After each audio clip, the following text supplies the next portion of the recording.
Is there a real threat right now to the U.S. dollar's status as the world's reserve currency?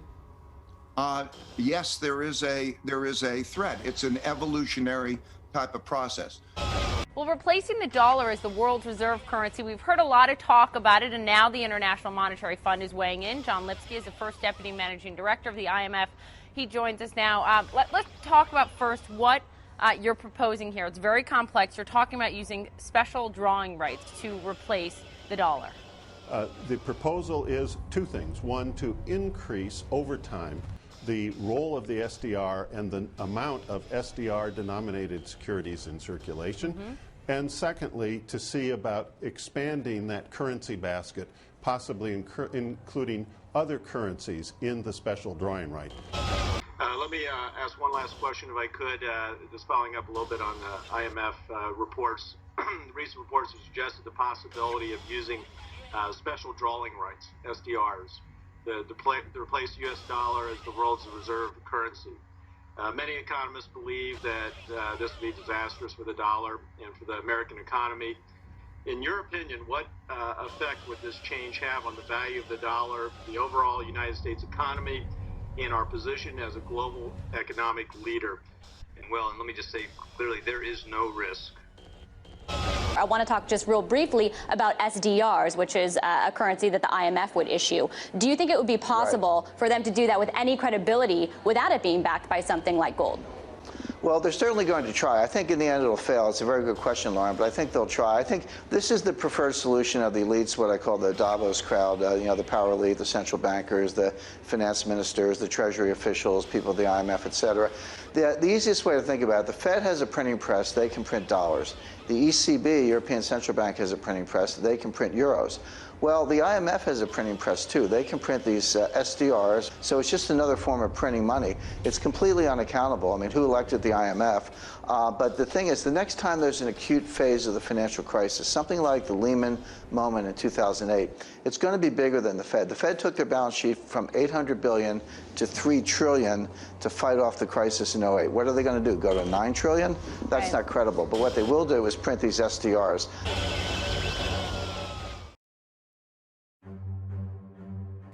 Em média, os últimos sistemas monetários internacionais instaurados após o fim do padrão ouro clássico têm durado cerca de 25 a 30 anos, antes que eles se desgastem, atinjam seu limite de funcionamento e então sejam substituídos por um novo sistema monetário. De modo semelhante, mas não tão frequente e muito mais gradual, periodicamente o mundo assiste a uma troca de sua moeda de reserva. No próximo dia 15 de agosto, fará exatamente 50 anos do fim do sistema monetário de Bretton Woods e do início do atual sistema monetário de moedas fiduciárias flutuantes. E apesar de apenas alguns poucos terem percebido, o reset do atual sistema monetário e de sua moeda de reserva mundial já começou, bem como foi previsto em 1960. E é exatamente sobre isso que falaremos neste vídeo. Mas antes de mais nada, peço a você que deixe o seu like e se inscreva no canal caso você ainda não seja inscrito. Isso ajuda o nosso canal a crescer e o nosso conteúdo chegar a cada vez mais pessoas. Não é novidade para qualquer pessoa mais atenta que o nosso atual modelo monetário já está em seu limite e que os dias do dólar como a moeda de reserva mundial estão contados, graças a uma irresponsável política monetária de injeção infinita de liquidez no sistema financeiro, o que tem gerado bolhas cada vez maiores, além da amplificação das desigualdades sociais.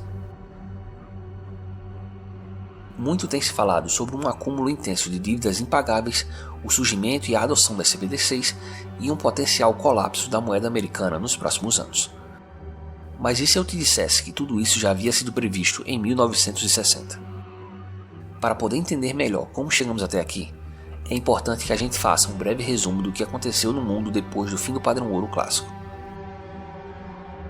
Com o início da Primeira Guerra Mundial, em 1914, as grandes economias do mundo, com exceção da Inglaterra e dos Estados Unidos, decidiram largar o padrão ouro clássico depois de quase 2 séculos de estabilidade econômica e monetária, com o objetivo de financiar os seus gastos crescentes com a guerra através da emissão de papel moeda.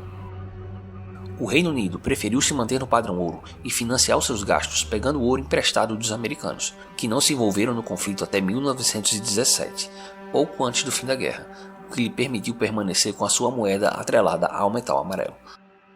Porém, O mesmo ouro emprestado que atravessava o Atlântico em direção à Terra da Rainha cruzava o Atlântico de volta pouco tempo depois, pois os britânicos usavam esse mesmo ouro para importar insumos dos Estados Unidos. E foi essa transferência maciça de riqueza da Inglaterra em direção aos Estados Unidos durante a Primeira Guerra que abriu espaço para o enfraquecimento da libra esterlina e do simultâneo fortalecimento do dólar. No período do entreguerras, até o fim da Segunda Guerra Mundial, que durou quase 30 anos, a maioria das economias lideradas pela Inglaterra retornou a uma espécie de pseudo padrão ouro, com exceção dos Estados Unidos, que se manteve no padrão ouro clássico. Já no final da Segunda Guerra Mundial, com o mundo financeiro em uma total desordem, um novo sistema monetário internacional foi estabelecido durante a Conferência de Bretton Woods em 1944, com o dólar atrelado ao ouro assumindo o papel principal no comércio internacional no lugar da moeda britânica, enquanto as demais moedas eram atreladas ao dólar. Esse sistema também perdurou por quase 30 anos até chegar ao seu limite em 1971. Porém, esse mesmo modelo monetário que estabeleceu o dólar como a principal moeda do planeta também possuía a raiz da sua destruição e do próximo reset monetário, como veremos mais à frente. Para que o sistema monetário de Bretton Woods pudesse funcionar com o dólar como a sua moeda de reserva mundial, era necessário que houvesse uma crescente oferta de dólares nas mãos dos demais países para que eles pudessem transacionar entre eles pagando em dólar.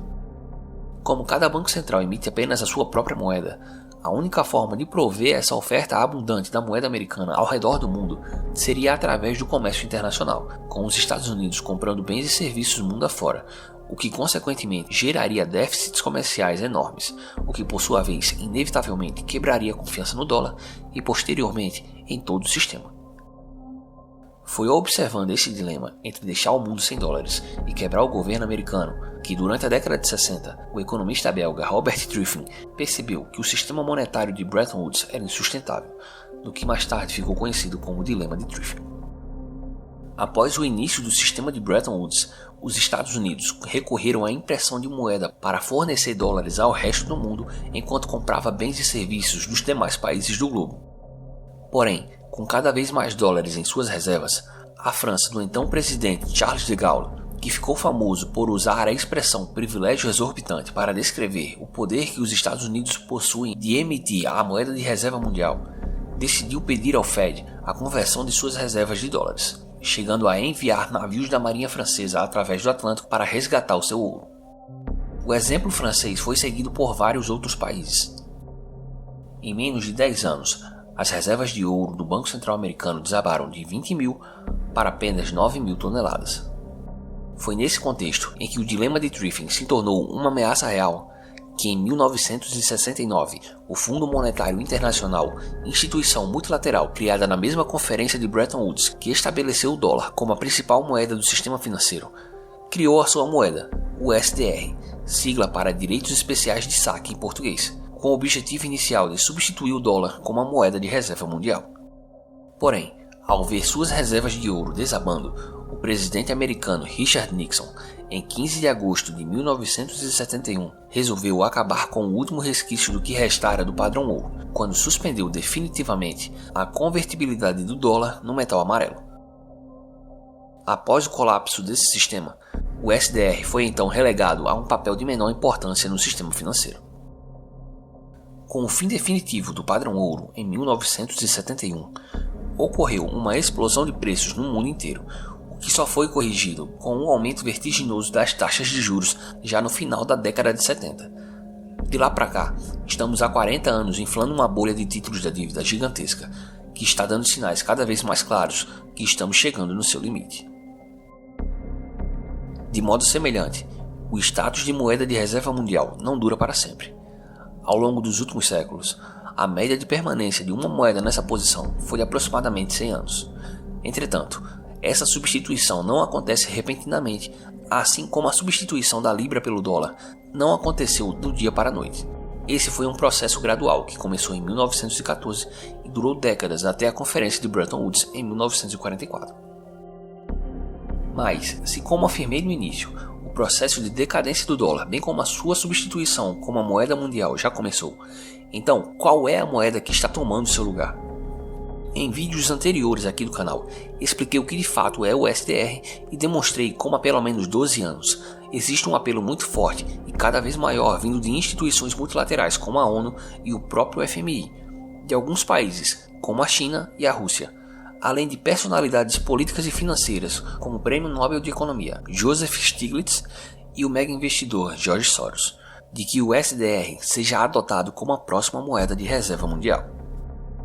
O mais recente apelo surgiu na última semana em um artigo publicado no famoso jornal inglês Financial Times, cujo título era, abre aspas, "É hora de um grande reset do sistema financeiro", fecha aspas.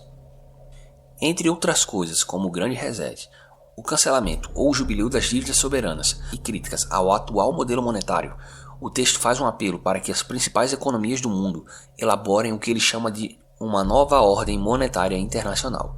E como parte disso, os formuladores dessa nova ordem devem estabelecer uma moeda eletrônica central como o cerne desse novo sistema. O autor sugere o uso do SDR para assumir essa função. No que concerne ao combate à pandemia, o FMI já se prepara para uma nova emissão de pelo menos 650 bilhões de dólares em SDRs nos próximos meses, para fornecer liquidez ao sistema financeiro, principalmente aos países mais pobres, e é bem possível que esse fato se repita com maior frequência nos próximos anos, conforme a capacidade do governo americano de se endividar e de seu Banco Central de emitir novos dólares chegue cada vez mais próximo do seu limite. Ao que parece, depois de mais de 50 anos, finalmente o SDR, uma moeda controlada por burocratas do FMI que não foram eleitos por ninguém, está pronta para assumir um papel extremamente importante como a moeda de reserva mundial. Independente de qualquer coisa, a queda do dólar como moeda de reserva mundial deverá ser gradual, mas o fato é que ela já está acontecendo bem em frente aos nossos olhos. Se você gostou do conteúdo, deixe o seu like e se inscreva no canal. Para receber mais informações sobre a economia mundial e o mercado financeiro, acesse o nosso canal do Telegram. O link estará logo abaixo no comentário em destaque.